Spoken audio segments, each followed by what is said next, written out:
My wife has been so helpful in so many ways for so long, and she's noticed that when I eat whatever little it is, and then I go into the sitting room, that gets her upset because she could see that I'm just sitting like a lump and really doing nothing, and she says, I feel like I'm alone now. You don't spend time with me discussing anything or doing anything. Like, and the other day she said, let's just go out to lunch. Now, I know we can't go in certain restaurants. There are bans on that. But what if we just go to one and sit outside where they're allowing people who are further enough away? Well, that was her idea of trying to help me, but it was way too scary for me. Going outside, I got my mask on and just sitting near people and, even people cooking the food. I don't know, it just scares me at this point. It's just, I have not been able to overcome that yet. I can't get over that hurdle. Yeah. It's almost like I'm waiting for that little doctor that always showed up with Trump on the news to say, okay, everybody, coast is clear, and everybody can go out and do something. That's almost kind of like what I'm expecting, And also there's that sense that that's never going to happen. Right. In the back of your mind. It's like, I'm waiting for that to happen, but I know it's not going to happen. So where am I going? I'm in a funk. Yeah. You're really running a race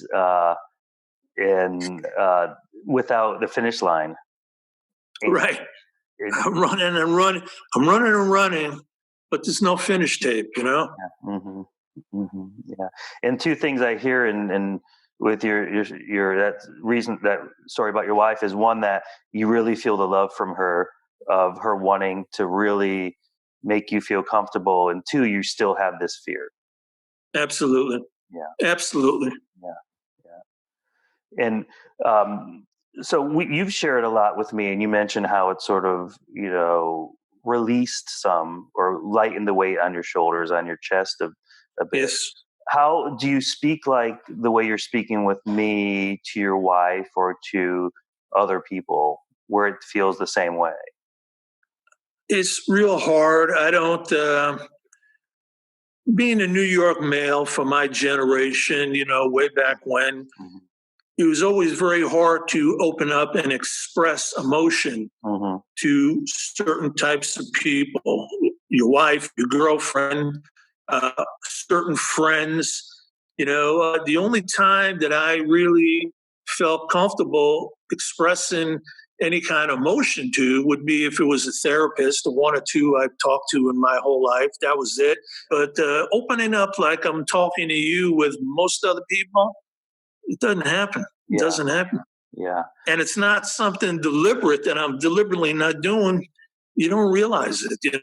Maybe today's kid, maybe my grandson will be different. Hopefully he will. Yeah. It sounds like it was kind of a cultural thing, that this is kind of how you grew up. And the other piece is those that you feel can give you guidance in certain areas. Those are the people who you feel most comfortable with opening up deeper to. Correct.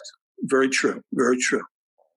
So how much of, what's your wife's name? Can I ask her name? Anne. So when you speak with Anne, have you spoken, in the past few months at the level you're speaking to me now with Anne? Asking about how Jay speaks with his wife Anne is a very intentional question as I progress through the tasks of making plans and then obtaining commitment. Earlier, you heard me reinforce Jay's love and adoration for Anne by way of reflections. I plan on using these positive feelings to reinforce her as a support system or as a protective factor.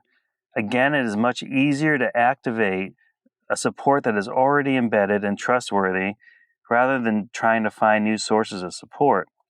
As this section continues, you will see me working with two stages of the hybrid model concurrently as I move towards closing the session, providing support and examining alternatives. Although the goal is to move through the 7 tasks of the hybrid model in a single session, counselors may find themselves exploring more than one at a time, sometimes out of order, and even going back and repeating tasks addressed earlier.